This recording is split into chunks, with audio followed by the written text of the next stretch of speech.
Good evening, everyone. Happy Wednesday. I am your host, Sonja. Hope everyone's having the most amazing day. Today is Wednesday, March 11th, and we are live tonight. Hope everyone is doing great, no matter where you are. Thank you so much, and welcome into the new subscribers on YouTube. Also, to all of my followers on all the socials Facebook, TikTok, Insta, and X. I hope everyone's doing great. And I have a special guest tonight. But before we get to that, let me give a special shout out to the production team of Brian Art and Pink Fan Fur. They are the dynamic duo who create reels and all my promos, all the behind the scenes features you guys see going on. I'm extremely appreciative to them. And definitely have a great show on the horizon. Now, I'm going to reintroduce to some and introduce for the first time to many my very special guest on tonight. She is a second leading scorer in program history for LaSalle University. 40 goals as a soccer player, top 5 point total with 40 goals and 21 assists. She rostered in the first Sky Blue scrimmage before heading back to school to finish classes. Played on the FC Bucks Vipers semi-pro team in the WPSL the summer of 2011 and 2012. She is a just genuine person through and through. She actually is on a lot. This girl, let me tell you, this lady, I should say, because she's definitely what they say, such a lady. She has been on Fox Sports. She right now actually has she's a storyteller, inspirational. She's been a sideline reporter on Fox Sports, ESPN, NBC Sports, WNBA coverage, NBA coverage, NFL coverage, the Washington football team, now the Commanders coverage as well. She's a professional speaker, MC, and host, sharing stories and lessons on leadership, resilience, mental health, and personal growth with TED style talks, global conferences, and schools around the world. You guys can literally catch her on Front Office Sports right now. She is none other than Philadelphia's own diehard Eagles and Lakers fan. My friend, welcome back to the stage, Renee Washington. Renee, good evening. How are you? I'm good. I'm happy to be here. I thank you for the kind introduction. I really appreciate that because you're also doing phenomenal things. So, always a pleasure to have a chance to join you and talk with you. And for everybody that's tuned in, I apologize in advance. I didn't have a voice, but it's coming back. So, we're here. It was not going to stop me from joining up with my girl Sonja and being able to talk some sports. So, yes, I'm good. And I'm so glad that, listen, it's so weird because it was like, okay, she's not feeling good, but she looks amazing. And, that's what we do. And while I'm at it, shout out to my girl, Katrina Harris. She's actually dog sitting my first son, and she's the lady behind hair and makeup for tonight. So thank you so much, Betty. Oh, I noticed. Yes, gave Come me the on, the straight face is look. beat, the hair. Yes. You know what? I was gonna say something because you came in ready and I'm like, dang, you could have let me know so I could have been a little more prepared. But Renee, I'm trying she to be. slayed your makeup. Thank you, thank you. I'm trying to be prepared. I have to be on greatness level here. So I wanted to meet you where you Oh, already are. So thank you. honored to have you. We only have limited time. This hour goes by super fast. So I want to get right to it, Renee. The Olympics, big Winter Olympics just wrapped up here. I know you were heavily involved in some coverage there. What were your initial thoughts on that? We saw some, ups and downs, some injuries that we did not expect. Just a little bit of, your thoughts and just some of the things you actually covered and capitalized on what was going on behind the scenes during the Olympics. Yeah, so something that's really cool is I had the opportunity to work with NBC Sports around the Winter Olympics trials for curling. So mixed doubles, men's and women's curling, their trial events that they had out in South Dakota and out in Colorado, and to be the broadcaster, the play-by-play broadcaster for that of who was going to represent Team USA. Now I am newer to the curling community, so I did not get the opportunity to go actually and be a part of the Winter Olympics coverage itself. I was leading Mhm. up to the actual events. And so for me, this was my first taste of being a part of the Winter Olympics in any capacity. The trials and getting a chance to see all the teams that had fought so hard to qualify for that event and then to see who was going to be the ultimate winner. it just made this year's curling events that much more special for me, that selfishly I was like, I saw these teams in the trenches trying to fight to Yes. represent Team USA. And I know a lot of people were using their Swiffers and their brooms in their houses pretending they were curling. It is an incredible sport. And so I'm so happy that I had a chance to, see them then go on. The mixed doubles team of Team Corey, TC, and Dropkin, they finished, they medaled. The women's and men's teams did really well. Also, it was like a historic run for them, but we saw a lot of history in the Olympics. So I always like to say, although there's going to be drama and injuries and like a Lindsey Vonn injury, that I'm still devastated about her Yes. trying to come back after tearing her ACL a week prior to the first event and then blowing out her leg, unfortunately, on the slopes. And as she was someone that had retired and unretired. So these are the types of stories you hear, and it's just phenomenal to see. There's all different ages that at the Winter Olympics compete, all different events, all different, moments. Hockey, though, my last shout out, Sonja, has to be for the men's and women's hockey teams that beat Canada in their respective gold medalist games to win for the first time ever that we had both win a gold medal in the same year. So a phenomenal all around, everything was great. It was really great. And, Norway continues to dominate amongst the Winter Olympics. Whereas Italy celebrated most successful games ever. There were 18 golds for Norway, 41 total. They set a new record for golds. The USA, which is our main interest here, 12 gold medals, 33 total. And that actually had us the most successful Winter Games for Team USA in terms of gold medals.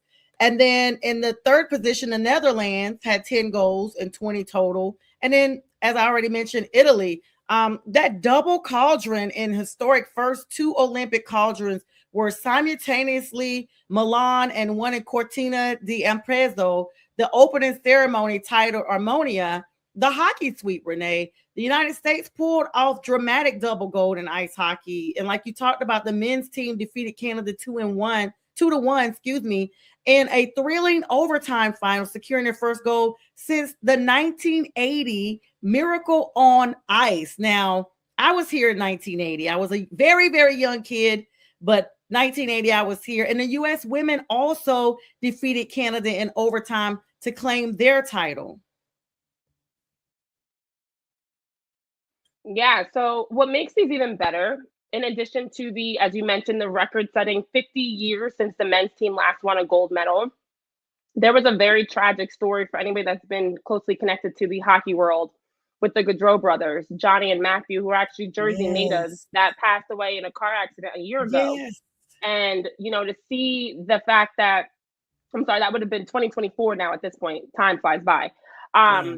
To see the fact that they were supposed to be with Team USA. I know Team USA had their kids on the ice and their jerseys, and it just felt like one of those pinch me moments. I still get chills thinking about it, that the very next Winter Olympics, the US men's national team wins gold after one of the biggest tragedies that rocked the sport and the country, because they were just so young and it didn't feel real. It was devastating. Yes. One of them was expecting a child. They had young kids in Yes. general, like just so many things. And it was, to me, one of those big moments when you look at why international events like the Olympics, the World Cup, they're bigger than sports. They're so much bigger than sports. And so I think this was that reminder that this is something that, beyond the incredible 2-1 overtime win over Canada, beyond the incredible run of the success of the men and the women, and they kept rooting each other on the entire time, that you also had this special moment that we all had a chance to kind of feel like the angels, it was bigger. It was bigger than hockey in that moment. So I think it was like we had the Miracle on Ice, we had those special moments 50 years ago, and here was history being made in a whole different way. And I'm just so thankful that I had a chance to witness and be a part of it, because these are the special moments I do not take for granted in being a part of sports coverage and being a part of just the sports landscape in so many ways. Absolutely. And hello, Paul. Thanks for joining us as always. Great to see you. Renee, you literally touched right on what I was saying. Hello, Pink Fanfare, the lady behind the reels. Thank you for joining and supporting as always, Pink. You hit it right on the head. It was so, and you read my mind because I was leading right into that next. that storyline, and you're right, time does fly. I remember hearing that tragic story, and I was just thinking to myself, those two brothers were close in every sense of the way, and to both be professional athletes, the bond was surreal to know that one would go on without the other, at least in this life. And so when I saw the games, and especially when they went back over the highlights, I was like, there was no doubt in my mind that there was an angelic presence that was with, him. Like, hey, I know that my guardian angel is going to get this done. And it's almost to the point of going overtime. It made it even more noticeable because it's like, hey, keep going no matter what. And I am with you. And so to see, this team and to still even feel like you said, just thinking about it, I am, feeling very emotional about that right now because I just remember when I first read that, I just was heartbroken and just the manner it happened. It's always sad when anyone expires, but just the situation around it and the youth, like you said, one, he was about to be a dad and, just coming off of the biggest moments, if I'm not mistaken, they were not far removed from a wedding of some sort. Their Correct. sisters was getting married. Yes. Yeah. And so it's Ugh. just that's what was even more heartbreaking because as I remember the details, I was just thinking there's such a thin line between the highs and lows of life. Like you could be euphoric and within a split second, it's the complete opposite.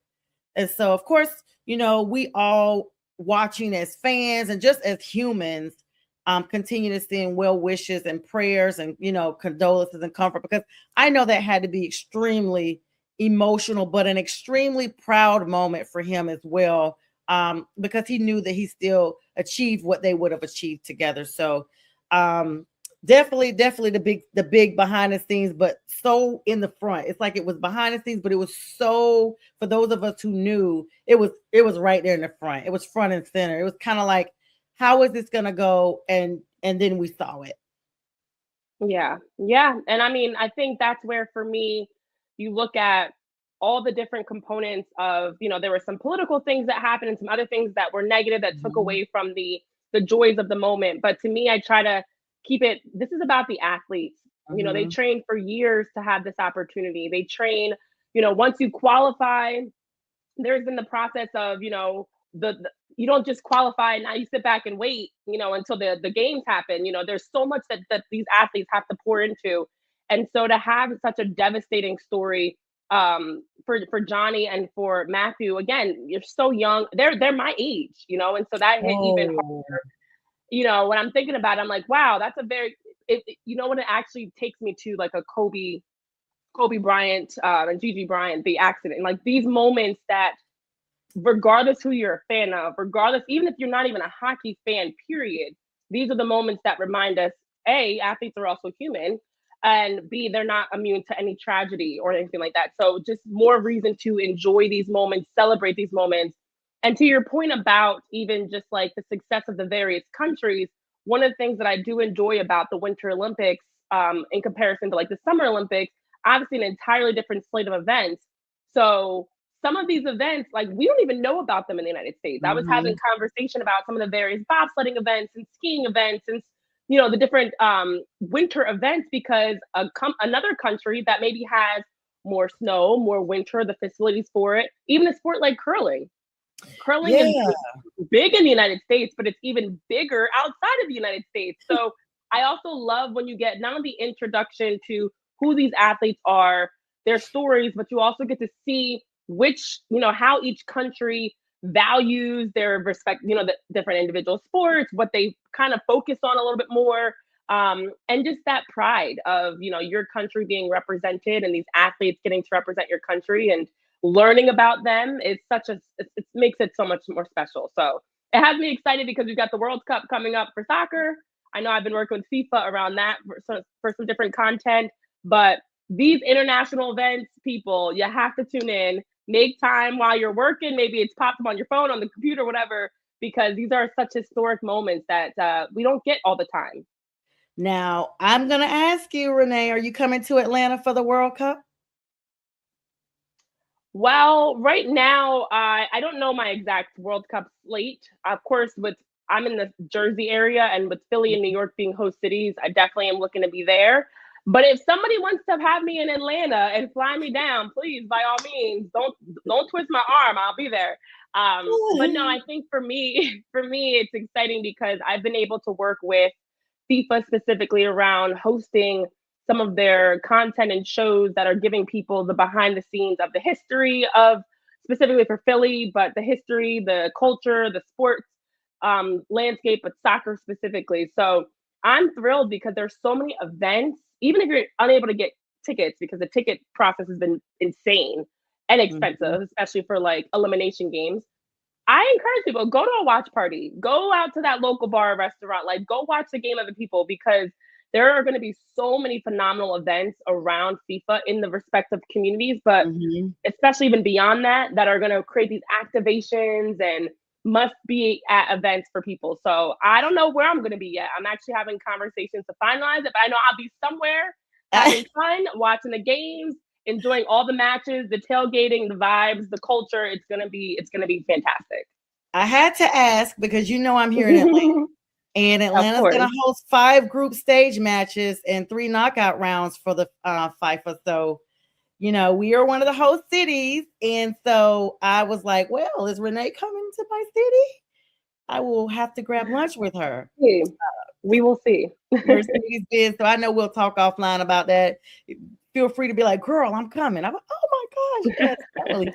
So yeah, so that's of course the big story for the summer there. But another thing, the Winter Paralympics. I always really honor and love how we always recognize the wheelchair curling mixture doubles that occurred. Just today, honestly, history was made as the first ever Paralympic champions in this discipline were crowned. The gold went to China. Wang Mings and Yang Yinkyo defeated South Korea 9-7 in a tense match that went to an extra end. That was just today, Renee. And the bronze went to Latvia, won its first ever Winter Paralympic medal in any sport, defeating the USA, sadly, 11-10 in another extra end thriller. So they're still ongoing with the Paralympics, which kicked off March 6th and it will end on the 15th. So just a few more days here. Semifinals going on March 13th, and the gold medal game is on March 14th. Yeah, and I think that's something for people. Oftentimes they'll say, "Oh, the Winter Olympics are over," and yes, they are, but it's the start of the Paralympics, and Mm-hmm. there are some insanely incredible athletes for what they're able Yes. to do. With whatever it is they're physically limited Mhm. around in terms of maybe being in a wheelchair, or whatever. But make no mistake about it, this is. I watched actually some of the curling Paralympics as well, since they were happening during the mixed. Sorry, during the Winter Olympics trials that I was broadcasting, so I had a chance to see them in person because they were on a sheet beside us, and so as I was watching, I'm like, wow, they're doing things that I have never seen before. Like it's just they're so talented. They're so able to use their own skills and abilities to be able to do things that like I know I could never even attempt to try. Yes. So I do think people sleep on the Paralympics a little bit, but there are some really phenomenal games because they are different, and much like I was mentioning about learning about new um, sports and things, like the Paralympics opens your eyes to even newer things that you did not recognize existed, of like how they're having their respective events, how they're competing. It's different rules. There's some tweaks and changes to some of the different events that makes them unique in themselves. So I love being able to learn about all of that because there's so much to unpack. I mean, we didn't even get into there's things like ice skating, and there's so many different events, so many different Yes. sports, and so many different styles to them from the Winter Olympics, and then they changed completely as well with the Paralympics. So these are those moments that like every 4 years doesn't feel like enough because it is really cool. The ice skating is always a favorite of mine. It's been that Oh way yeah. since I was a child. I'm always before I even move to that. The Paralympics, you're right. Their upper body strength in those wheelchairs, I'm just like, is amazing. It's literally a mental and a physical attribute to be able to be that mentally tough. Imagine the training. They always say when you lose one sense or one limb or whatever, that you get stronger elsewhere. And I just know from like having a couple of surgeries and being limited 2 or 3 months, like with a limb or whatever, not being able to use it. I literally was in a wheelchair, and I just remember thinking, wow, this is such a humbling experience, because imagine if this is how I was the rest of my life. And I got a chance to see how people treat people that are in those positions. I actually went to a game, Mm-hmm. Renee. I went to 2 games. One, I was in a wheelchair. The second game, I was on a knee scooter. I had been upgraded. But I remember going to a Bears game, Bears versus Panthers in Chicago at Soldier Field, and we were redirected to the wrong area. And so the person pushing me we missed the entire first half because they were pushing me around the entire stadium. It was inclines and everything. It was so bad. I remember trying to use my left foot to just help because my right foot was in a cast. I just remember trying to, help because I felt so bad. And it was just horrible. And then I went to a Panthers game in Charlotte, and I had a knee scooter, and I remember just no one moves out of your way.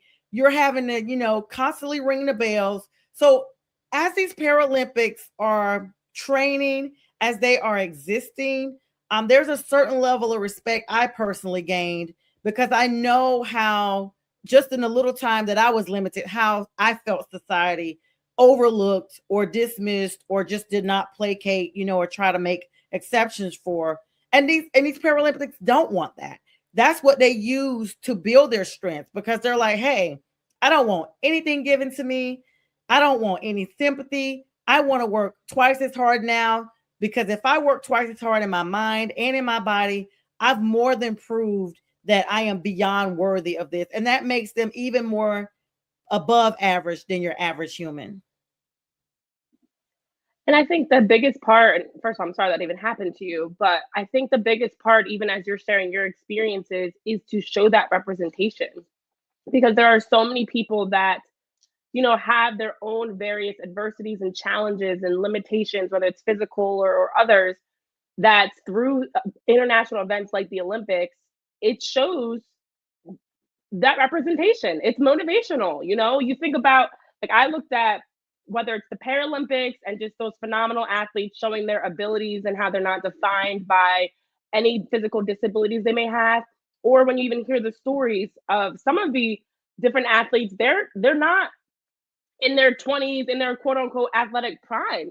There were Yeah. athletes that were medaling that they had, their children were there with them. They were in their 40s, or even some I saw in their early 50s that were competing. And the stories around these athletes, and that's before you even get to the countries they're representing.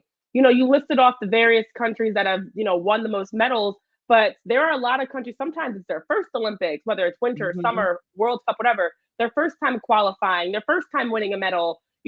That is what I think people sometimes lose sight of with these international events. It is a chance to have that representation. I have said it earlier too, that pride of being Mhm. able to show what your country's about, wearing your colors, wearing your flags. And in a world where we have all these different languages and skin tones and things that may sometimes divide us, it's a way that it brings us together and makes it bigger than anything else. Forget politics or whatever else is going on in the world. It is a chance for people to just come together and compete, and I love seeing those moments of the first. I was just like, as the Olympics was rolling on, just seeing more and more of those like news stories and feel good stories of Yes. 50-year-old so and so, medals for the first time, or whatever the stories may have been. So it is such a remarkable thing because, to your point about the Paralympics, the Olympics as a whole, Paralympics and Olympics, do such a great job of bringing you in to those Mhm. stories and moments and the authenticity of those raw, vulnerable moments. There was a figure skater that lost his parents and was still skating, like was skating for the first time, competing for the first, like those types of stories. It's just wow, it again, it brings chills to me when I see those things happen. Yeah, I like how you said that, Renee, because it kind of like, I don't know. I'm sure with you being on the professional scene and reporting all the time, sometimes you'll probably have, a script that you all are going to talk about, but then you'll have ideas in your mind like, you know what? That would be so amazing to add to this because I just know that's going to bless someone. That's going to help someone. And so for people that are coming in, you'll notice the name change. It's still Prim and Proper Sports, but I just launched the legal score as of last week because, as everyone knows, I'm on my law school journey, and then score. You score for law, and you also score in sports, and so it gives me an opportunity to talk offline a little bit. When I say offline, even though we're online, talk offline a little bit, like a little segue for things that are not necessarily directed to NFL, MLB, NBA, CFP. It could be, hey, by the way, I think this will bless this person, so let me add this in. And it's been really advantageous. And by the way, I want to thank everybody because they have been extremely supportive. We've had over 5,900 views since this started last week on the platform. So I want to thank you all for that. But Renee, I'm gonna close this segment out with saying this. I am extremely impressed that they not only are, thank you so much, Paul. We'll see you soon. That they are embracing not for that, but I'm 51. I just turned 51. And so a lot of times people are like, of course, younger people now are just more kind, but I'm just sitting here thinking, all right, when I was 30, did I have a friend that was 50? No, because my dad was like 50. I was in my 20s, late 20s, early 30s. My dad was 50. I didn't have a 50-year-old friend, but this 50 is not our parents' 50. We are living longer. We're taking better care of ourselves. Not that they didn't, but we just learned how to just keep it moving, push water, push electrolytes, and just mentally take care of ourselves. Mental health is so important. And I know that's a platform that you stand on, Renee. That's one of your pillars that you literally teach in your TED Talks.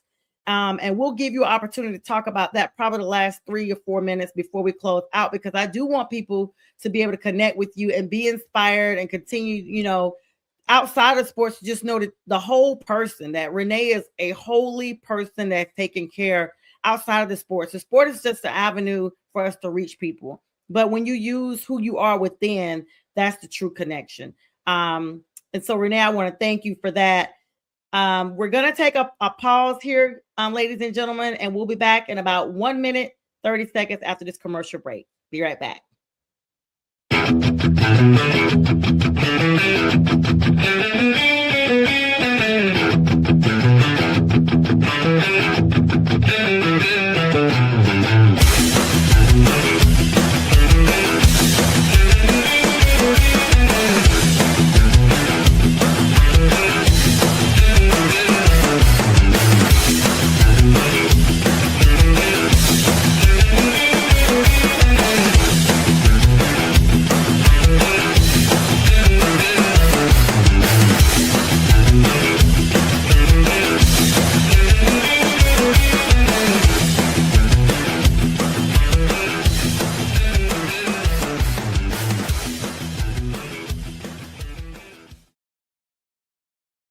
That time goes by so fast. Hi, everybody. Welcome to our second segment.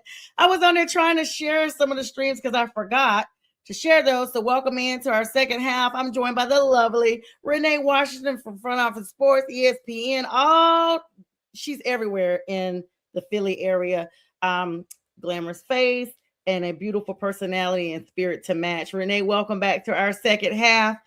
We just wrapped up with our segment on the Olympics and Paralympics. And I do want to give you an opportunity to have some closing thoughts on that segment before we segue into our next segment. I know I closed out real quick, but I did want to give you an opportunity to speak on that segment and about what we talked about. Having the opportunity to reach others and the platform that you have is so very vital. Yeah, thank you for that. I appreciate it. And I think the biggest thing that I always stress, and this is actually what drew me to want to be a sports broadcaster in the first place, is that sports truly are a platform. I'm a former athlete myself, as you mentioned in the open, and I've had a chance, through my career to be a Hall of Famer, to be a three-time All-American, to have a chance to pursue a professional career.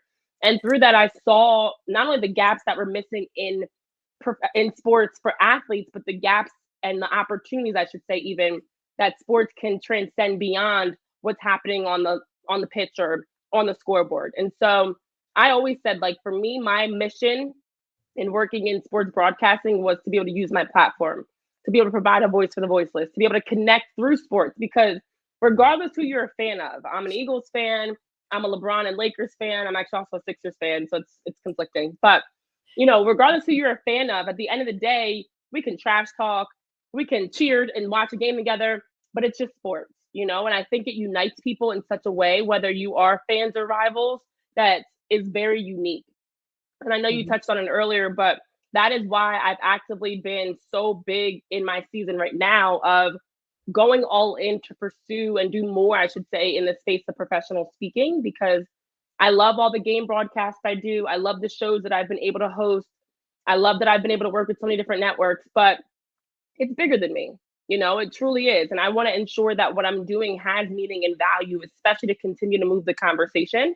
And so I love the opportunities, whether it's a TED Talk or I was just on a panel prior to this, being a part of events as a keynote speaker and hosting them, whatever it may be, to help be able to share some of my experiences and stories. So I think as we're wrapping up our Winter Olympics talk, that's a prime example. Way bigger than how many gold medals were won and how many records were shattered. Those are very important too, don't get me wrong. But it's Yeah. also about the stories, the representation, the pride, the community, the way it brings people together, the way that we can celebrate together, or even mourn together. When you look at stories like Johnny and Matthew for Mhm. hockey. So sports are bigger. Sports have always been bigger. It's music, it's politics, it's culture, it's fashion, it's legal. It does cross over into so many different Mhm. avenues. And it's time, I know for myself, I've been embracing that and using that as a way to open the door for more messages and speaking engagements and things like that. Absolutely. And what's up, J Train? My colleague and friend and brother from Friday with the Fellas got a big birthday coming up tomorrow. So happy early birthday to him. And he'll be on with us Friday, the 13th. But Renee, you are absolutely right. And I don't know if it's just for me, but it sounds like it's for you as well.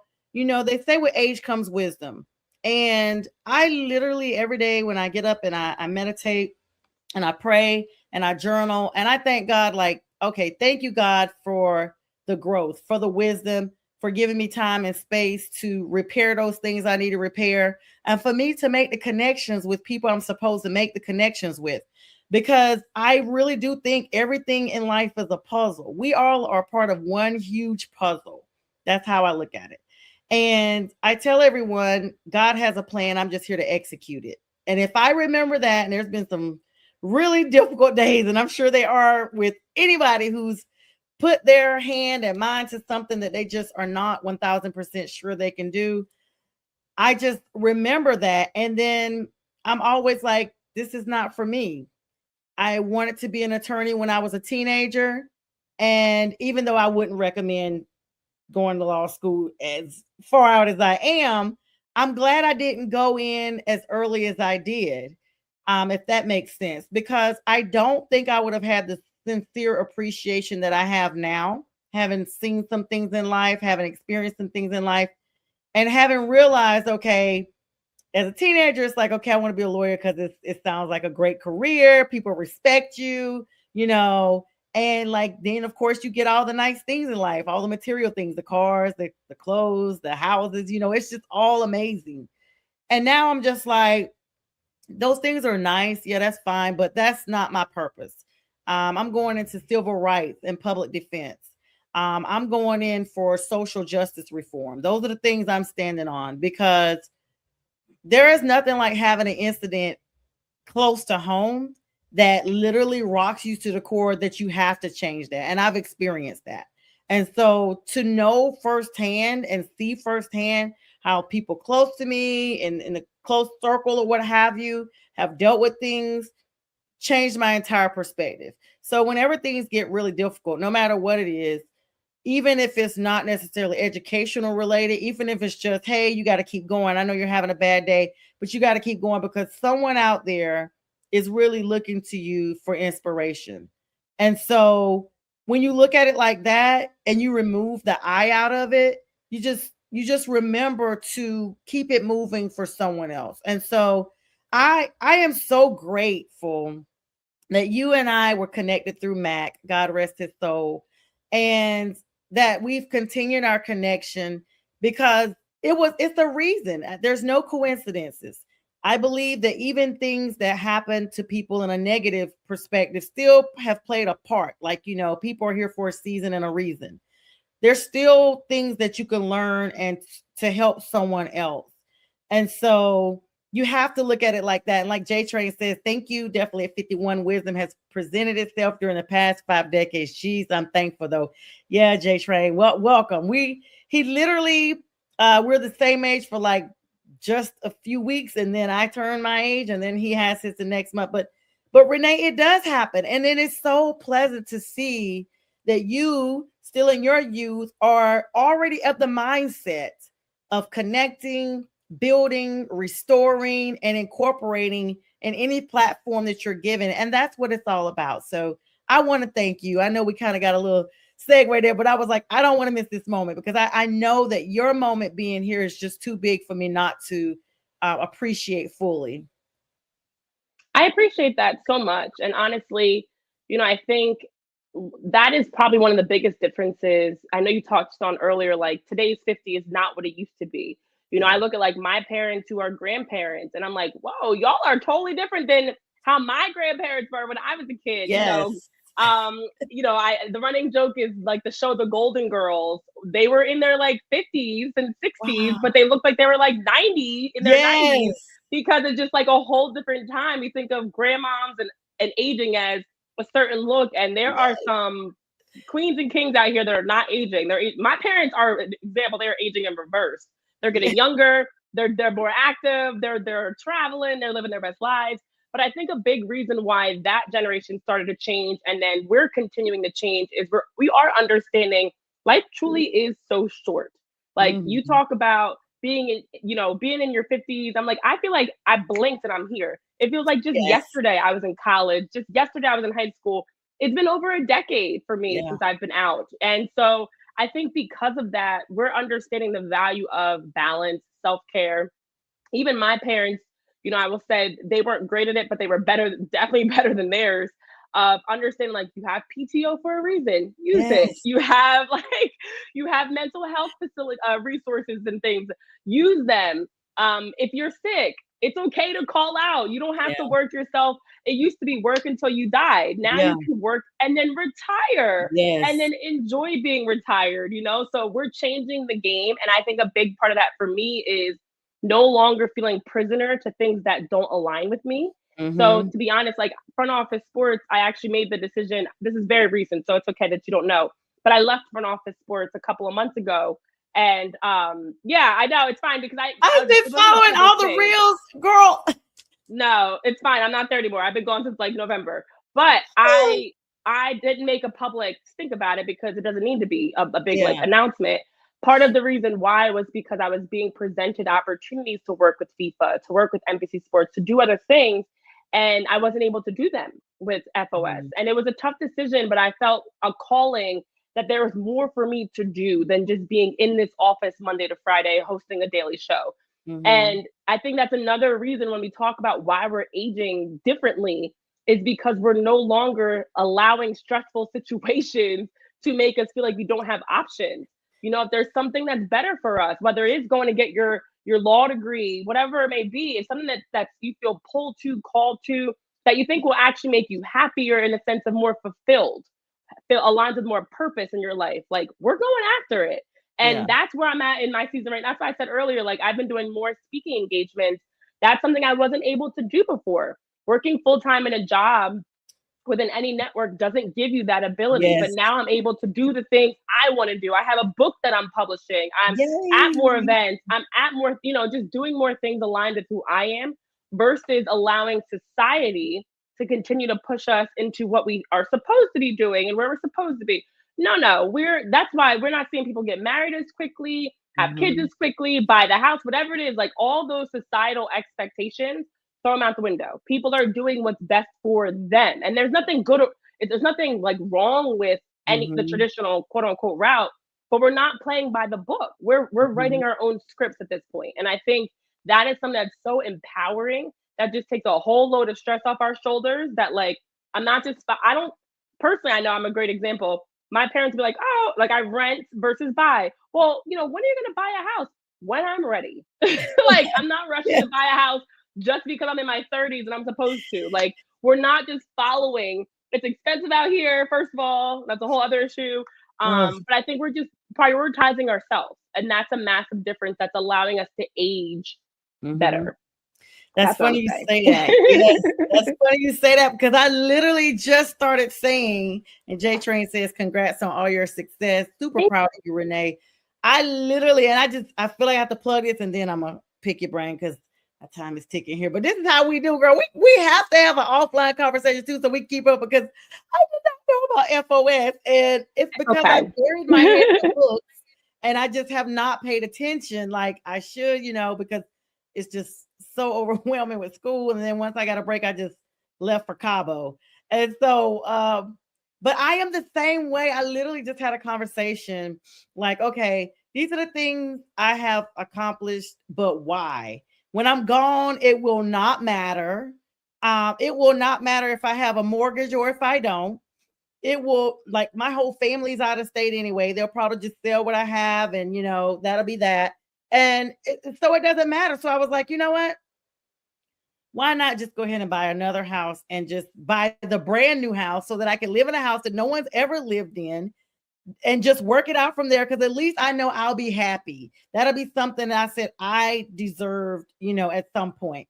And it just shows you there's no standards. And I was like, man, I wish, they always say write your plans in pencil so God and life can erase them. And I'm like, yeah, I live by the eraser creed. So now I'm no longer doing that. Anyone that is detrimental to me, God bless you. I'm no longer running people down to figure out why or what happened. It's just like, God bless you. I'll see you when I see you. I'm no longer running down situations. When I started law school, I had to make the hard decision of not working, and I did not plan that way. I wanted to continue to work where I was, and I wanted to be able to have the maturation on the job where I already was because it was in a field I was going to be going back to.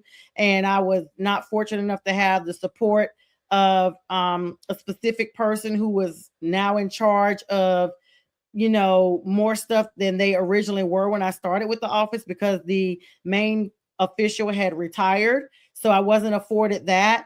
And I was like, for a while it bothered me. Then I was like, you know what? It's okay because it literally is true. And I've seen it where one door closes, several more will open, not just another, but several. I mean, it'll be like a revolving door open with no revolve. And so I live by that creed, Renee, and I'm glad to know that you do that. Speaking of doors closing and opening, this is the perfect segue. We have about 14 minutes because I want to give you the last couple to talk about what you do, Renee.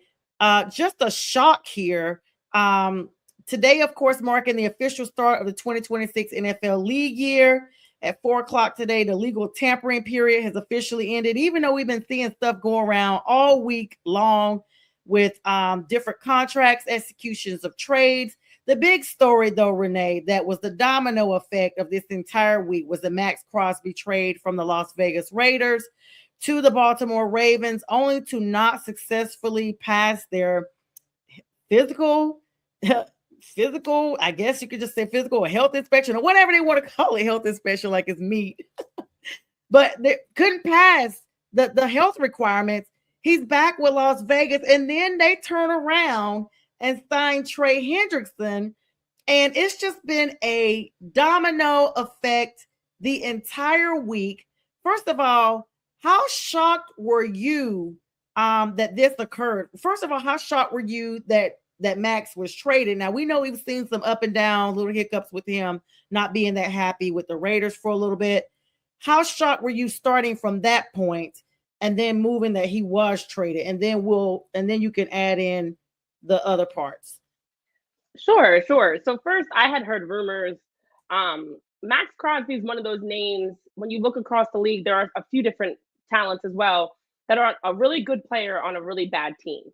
And the Raiders they're always in rebuild mode. They've been trying to figure out their head coach. They've been trying to figure out quarterback. They've been trying to figure everything out. So Max Crosby, we think last year he signed a historic deal to stay with the Raiders, but you're on a bad team. So it's like, do you value the money or do you value being on part of a team that's at least in playoff contention? So it was no surprise when the Raiders had a rough year this year that he was someone to keep an eye on. And I know rumors had him potentially linked to like the Dallas Cowboys and some other teams. And the Ravens, what makes it even crazier, to be honest, is I didn't really hear as much about the Ravens.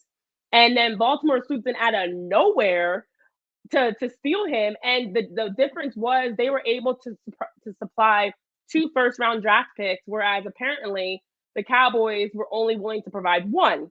And so the Raiders wanted the extra first-round draft pick. So that additional draft pick is what made that trade go through. Now, if we remember, Max Crosby during the season was at a tough crossroads of like, they were clearly done. They were clearly not doing anything, postseason wise. And his meniscus was an issue. And it was, do you stop playing games and go get your meniscus taken care of? Or do you try to finish out the season? And Max Crosby waited until January. I don't remember the exact month of when he could have gotten it, but I believe it was a little bit sooner. But anyways, in January, when he got his meniscus repaired, apparently this is why he failed his physical. The Ravens training staff didn't find that the knee was where it should be, essentially. Like, he didn't pass because they showed that there were some medical concerns around his recovery from his surgery on his meniscus. And that makes sense because you don't want a player that you're going to bring in. We've seen this all the time. You bring them in and they're recovering from an injury and they're unable to play. And now you've made this massive trade and he's not even ready to play for you this season. So he's not the only available big name out there, which is why I think it does make sense. All trades and deals are pending physicals. Mm-hmm. They're never complete. And on top of that, they couldn't actually be official until today anyways, because today, March 11th, marked the official start where it was the change of kind of the new year. So this is the new year for football where like now any moves that are happening are considered 2026, 2027 season moves. So that makes sense to me. It wasn't official. It's just annoying because of the social media world we're in. All these deals are getting announced Monday, Tuesday, Sunday even, but they're not official yet. So truth be told, any team could back out of a deal before Wednesday, before they actually put ink on paper.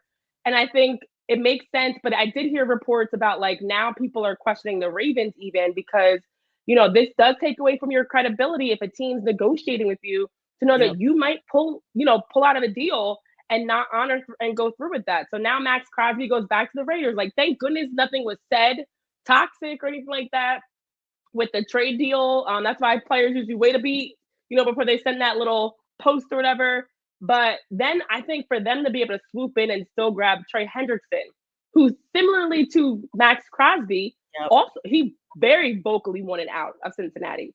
He was top in the NFL 2 seasons ago in tackles. He's got all these incredible accolades. He has his name, but another player, very good on a bad team, and another player, unlike Max Crosby, though, that did not get paid last offseason. Mm-hmm. I remember he was in a holdout. They were trying to undercut what he was requesting for his contract. So it actually, to me, Baltimore was just kind of lurking around these players that are unhappy. And I think it makes sense to go get someone like Trey Hendrickson instead, who, coming in at least is healthy. We never know what the future is going to hold, but he's not coming off of a surgery like Max Crosby is. And the Ravens just kept moving along. But I think, to me, the bigger concern is like all this that Baltimore's doing. I know they just restructured Lamar Jackson's contract as well to free up some cap space. Are you actually going to see Baltimore get any better? We're going to have a new coach. You're going to have all these changes. But, like, are you actually providing the changes that you need, or is this just small moves?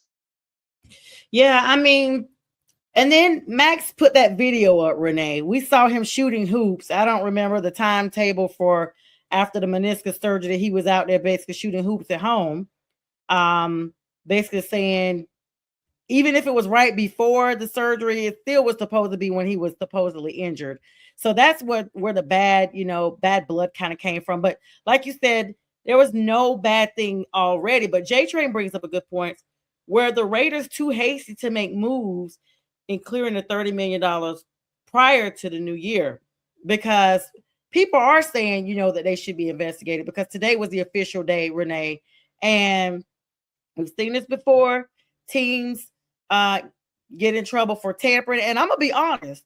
Before the show, I literally forgot that today was the first day because, like you said, thanks to social media, people have been talking about this stuff Sunday. So I was just sitting there like, wait a minute.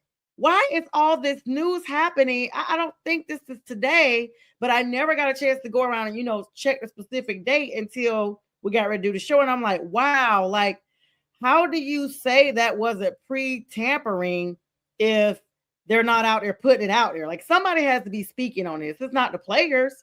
And so it's just, thank you, Jermaine. It's just really weird, the dynamic, like what can be discussed, what cannot be discussed.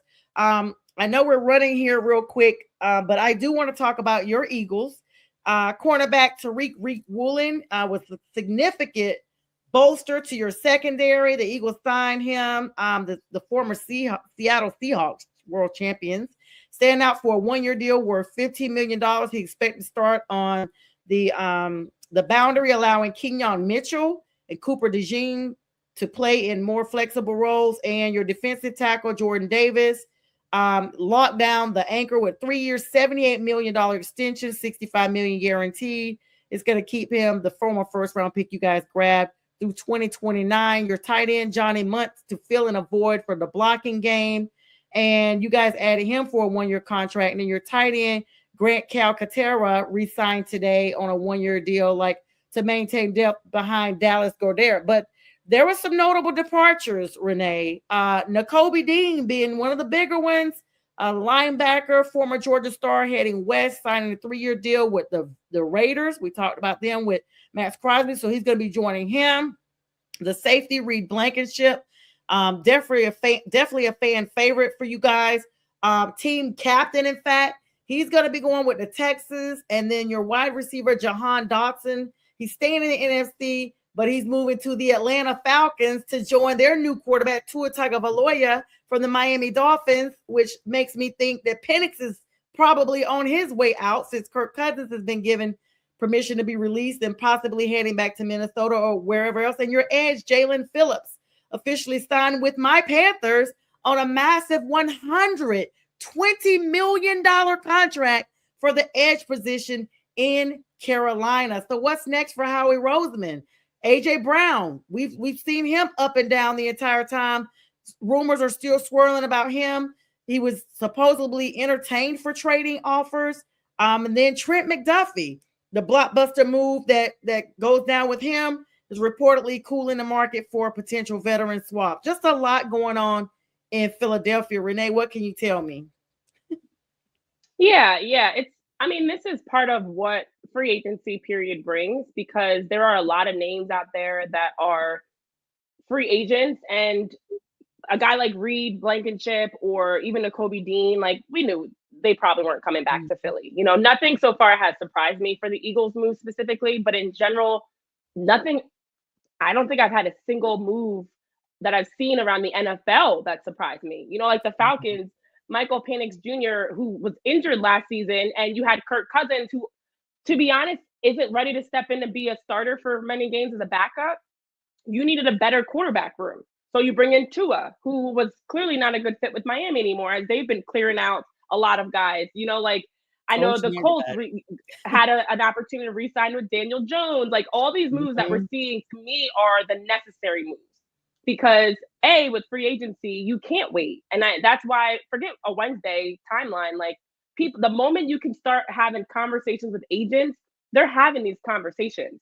The tampering rules, whatever people want to say, again, throw those out the window also, because you can't wait. If you wait for a Trey Hendrickson or Max Crosby or, even Tariq Woolen, whoever else, Kenneth Walker III might be the only one that kind of surprised me, but I'm not surprised. He was going to be a free agent. We knew that going into the Super Bowl, And to be honest, him winning Super Bowl MVP just increased his stock when he became a free agent. And it comes down to, can teams afford to keep their guys? And I had this conversation around the DJ Moore news of his trade from Chicago. I To had this Buffalo. conversation around, Mhm. yeah, I had this conversation around Kenneth Walker III. Teams can't afford to pay these players once they reach a certain threshold. They have, unfortunately, with cap space and things like that, you have to make tough decisions. Do you want to have that one big name and then fill in the pieces with some 1 year contracts here and there? Maybe. I don't think there's such thing as a bad 1 year deal. So a guy like Tariq Woolen being signed to the Eagles, like, take a chance on him. He's not going to be a first option. He's going to add some depth to the position and give some versatility. The Eagles have been wanting that anyways in terms of different roles, their secondary, their D-line in general. They've been wanting some versatility of different, defensive fronts and defensive looks they can bring. So I think it just adds to the system. I don't think he's someone that's going to come in and now suddenly the Eagles are even better. I think he's just going to be a role piece. So to be honest, the move was kind of like, cool. But I do think for me now, this is kind of like the preliminaries, like those names, as I mentioned, that we knew were going to be free agents. Once free agency period opens up, people are chomping at the bit to have the biggest bid. That's why Max Crosby's Mhm. deal originally with Dallas got outbid. The moment some numbers start hitting the table and agents can go to these teams and say, hey, this team offered me this, what are you going to do to beat that offer? Now moves are getting done before we even have an official pen to paper. So this is normal. The ones we have to keep an eye on is this next phase. Like, I'm right now kind of like, okay, cool. You're tying up loose ends, you're Mhm. filling in some pieces. It's this next phase, like the AJ Browns of the world that we've been hearing rumors about getting moved. And I would love to keep AJ Brown, to be honest. I'm a fan. I think that the coaching, this is a whole hour's conversation in itself. The coaching lost the locker room as a whole. Yeah. It's not just AJ Brown, but the difference is AJ Brown's not that guy that's going to sit back quietly and be politically correct. Like a Jalen Hurts, a Saquon Barkley, they are going to be just as irritated if you were to ask them behind, in privacy, out the spotlight, but they're never going to voice that publicly. So I think that's the only difference why we see so much from AJ Brown. Is he's not going to bite his tongue. He's earned that. He's a veteran. He's proven, and he knows his value and his worth. And the difference is he's going to tell you exactly what he's feeling. But nonetheless, I've heard the Patriots and different teams. Everybody wants to.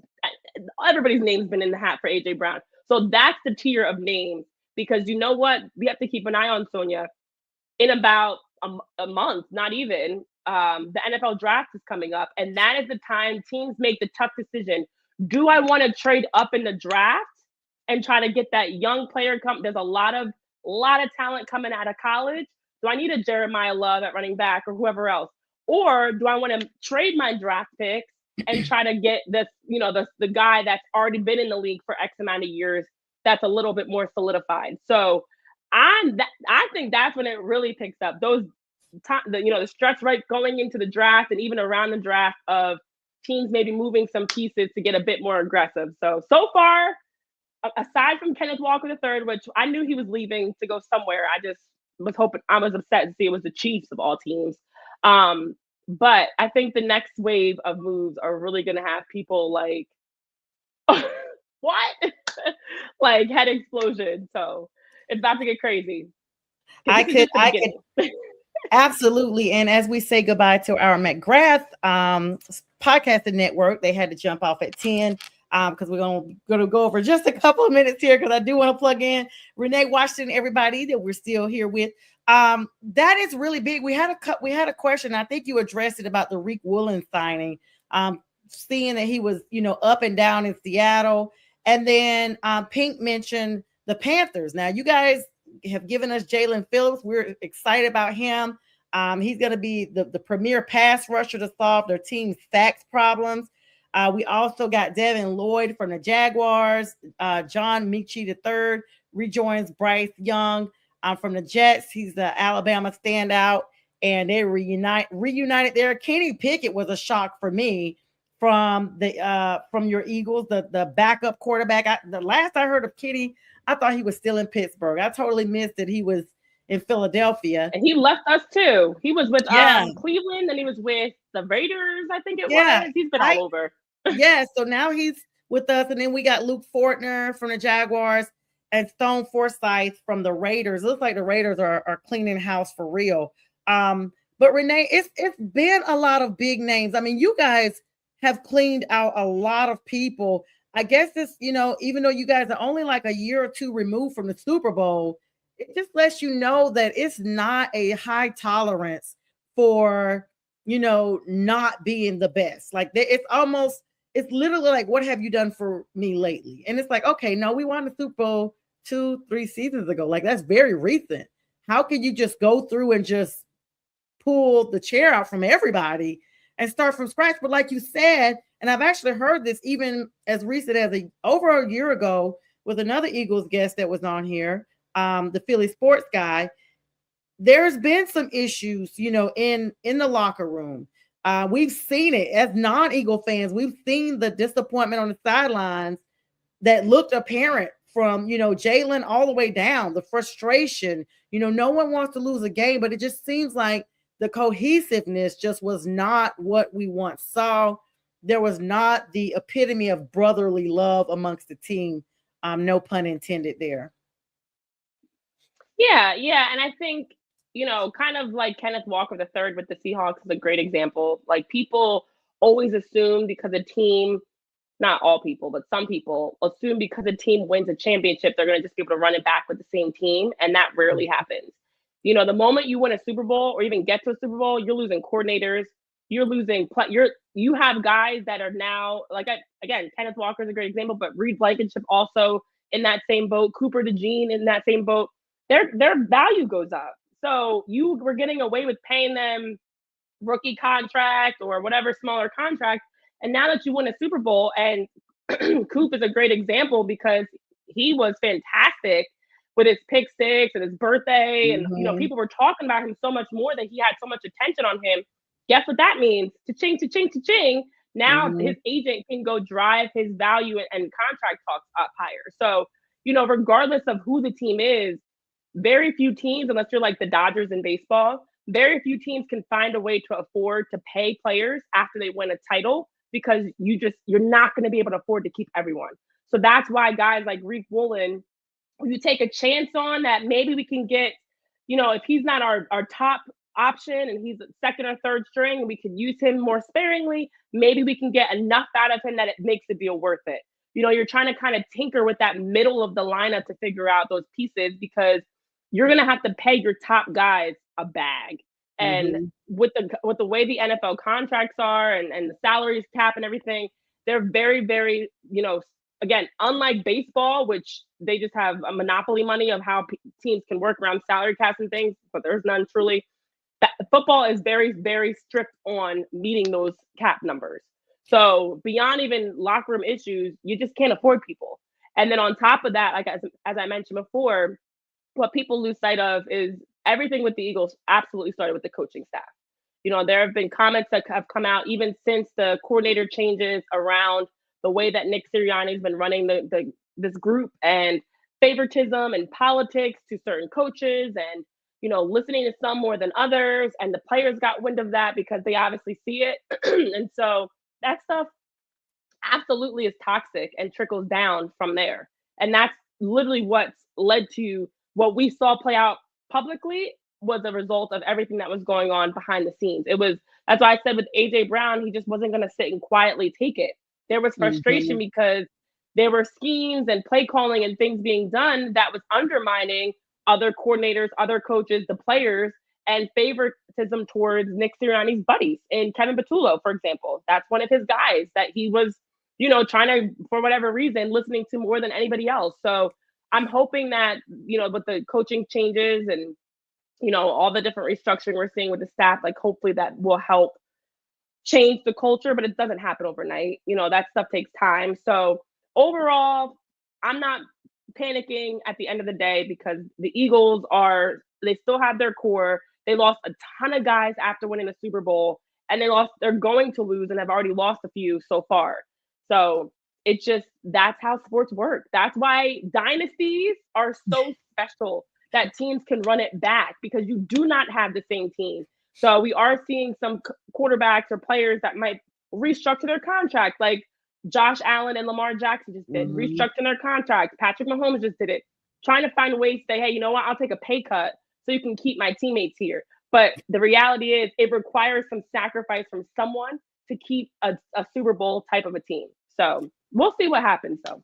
Yeah, and we're seeing that effect with Kansas City right now. Isaiah Pacheco going to the Lions was really big. And so I don't know. Travis Kelce's supposed to come back for a year. We'll see that. Renee, I'm super appreciative of your time tonight. Tell everyone how to find you and a little bit about yourself and other things that you offer, just so people can connect with you offline, because I'm about to let you get back to drinking that tea and all that good stuff so you can take good care of yourself. Yes, the medicine is running out. I apologize, folks. I didn't even have a voice, so I'm glad we were able to make this happen. But I am everywhere as it says on the screen, but Renee P. Washington on all things social media. On X, I'm just Renee P. Wash. And then in terms of, I have a website, reneepwashington.com, where you can see all the different things that I do. I am a sports broadcaster, but I'm so much more than just that. I also do a number of speaking engagements. So keynote speaking, emceeing, just being able to moderate panels and host and be a part of events to provide, as I mentioned before, a voice for the voiceless, to provide, opportunities to use my platform to help teach others and extend the olive branch.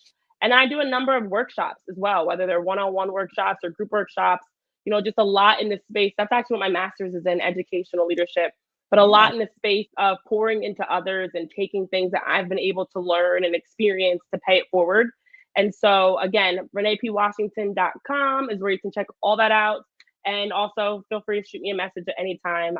I always, for the most part, try to get back, especially within a timely manner. But I definitely appreciate you so much for having me on, because much like you, we're out here crossing over sports into other things and other topics, and speaking on, for myself, things like mental health and balance and diversity and adversity and challenges, and just different components of utilizing my sports experiences towards helping people understand navigating life, because life be lifing. And so I'm trying to help as best as I can. Yes. Absolutely, Renee. And you do such an amazing job at it. I admire you. I admire your work ethic. You are, like I said, just as beautiful on the inside as you are outside. And so I'm super appreciative that even in this season of not feeling 100%, make sure you get some rest and recover yourself and take care of yourself. I'll be checking on you offline. Thank you so much for coming on and joining me. And please know that you have an open invitation. It won't be as long as it was last time. I think you haven't been on here in like almost 2 years. Oh, wow. It didn't realize it's been that long. Yeah, so thank you again for having me. Yes, absolutely. We were supposed to connect it last year, but we had a bunch of stuff with our scheduling. So, and it happens. And so hopefully, we'll get you back on here again soon, especially after all these trades have settled and the season has started and what have you. So thank you so much for your time tonight. And hope you have a great evening. Renee Washington, everyone, connect with her or send me a message and I'll relay it to her. Thank you so much for having me. Have a good one, guys. You too. Thank you, Renee. Good night. All right, guys. So that was Renee Washington joining us. Thank you so much again, Renee, for joining us. Amazing opportunities. I always have her on. And just to know that she wasn't feeling 100%. And I didn't know that until we literally got on stage tonight. Going to cover a little bit more news here. I know we're a little past the hour, but there's so much happening. And my production team told me this is the last show of the night, so I'm not stepping on anyone's toes, even though I did tell the McGrath Podcast Network good night. So my bad, guys. If you're watching on all the other networks, I'm still here.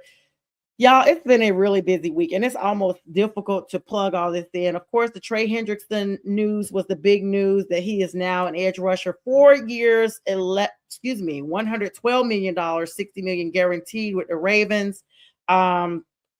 Daniel Jones, y'all, quarterback with the Colts, 2 years, $88 million. They actually re-signed him. It was kind of rumored that he may not be signed. Romeo Doubs, the wide receiver, is with the Patriots now, 4 years, $70 million. A 3 years, $60 million has gone to Boye Mafe from the edge with the Bengals. Isaiah Pacheco, that was a shocker for me, out of Kansas City. Now with the Detroit Lions, the big news running back, multi-year contract replacing David Montgomery. You guys know Monty left last week. And acquired via a trade from the Cowboys was Osa Odigbuya. I hope I said that right. Odigbuya, defensive tackle for the 49ers. The 49ers also have got Tampa Bay's own, and that's going to be a big thing. Okay, so let me go ahead and plug that in right now. Mike Evans, y'all. 12 seasons with Tampa Bay, 11 consecutive seasons of 1,000 plus yards performance. Trading one bay for the other. Tampa Bay to 49ers, San Francisco, the Bay Area. This is big news, guys, because he said it was not personal. There wasn't one thing specifically that happened, but he just wanted to go to a team that he felt like was going to be playoff contenders and possible champions while he still has it in him. And to me, as a Panthers fan, y'all, we've seen the downward spiral of Tampa Bay last season. I just did not put into that they were just going to continue to be a downward spiral. Those guys played pretty solid. I mean, they had some bad games within the division, but I don't know if I was just ready to say that Mike Evans could kind of voice that he didn't think that team was going to be where he needed to be with his talents. Mike Evans signed a 3-year, $60.4 million contract with the San Francisco 49ers. And just absolutely big. Tua Tagovailoa from the Miami Dolphins has gone to the Atlanta Falcons, which, like Renee and I kind of discussed a little bit, I don't know what Atlanta's doing. They hired Kevin Stefanski, coach for the Cleveland Browns, who had one game less wins than Raheem Morris did in Atlanta. The Dolphins released Tua earlier this week, cleared waivers, and officially signed with Atlanta on today. Because the Dolphins are on the hook for $54 million guaranteed salary this year for Tua, the Falcons basically got him for pocket change, especially because they just finished paying off Kirk Cousins. His first year deal, he's only going to be getting $1.3 million. And I say only because he's a player. This is a veteran minimum. They literally got him for the minimum amount of money that the NFL requires that veterans be paid. Since the Dolphins are paying the bulk of his salary, Tua is going to count for almost nothing against the Atlanta salary cap, allowing them to remain aggressive in their free agency. Michael Penix Jr., this injury that he had, and you guys could go back in my vaults. When Atlanta drafted Michael Penix Jr., at the draft, they literally called Kirk Cousins at the draft. Like, hey, guess what, Kirk? You may not be our starter. We're going to go ahead and call up Michael Penix Jr. You know, Kirk's just like, okay, I'll root at my family, but, you know, we're here. Fans got disgusted by Kirk Cousins' performance, and they wanted to see Michael Penix Jr. Michael Penix Jr. signed from the time he came in, had injuries to all 4 quadrants of his body. He's had all these procedures and everything, and I talked about that extensively. And I was like, what is Atlanta doing? Why would they draft a quarterback who's already documented as being injured on a regular basis? And people, you know, had little comments. They were comebacks and comments. They were like, well, he wasn't injured the last season of his college year, his senior year. Oh, okay. All right. Gotcha.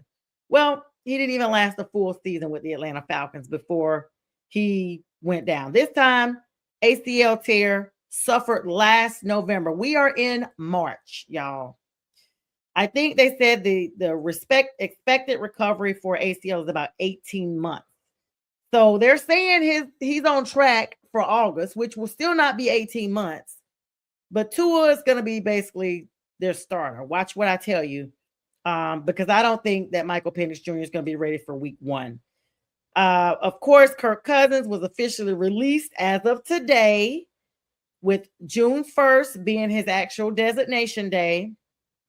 2 years in Atlanta and a whole lot of money and a whole lot of drama around him, and he's done.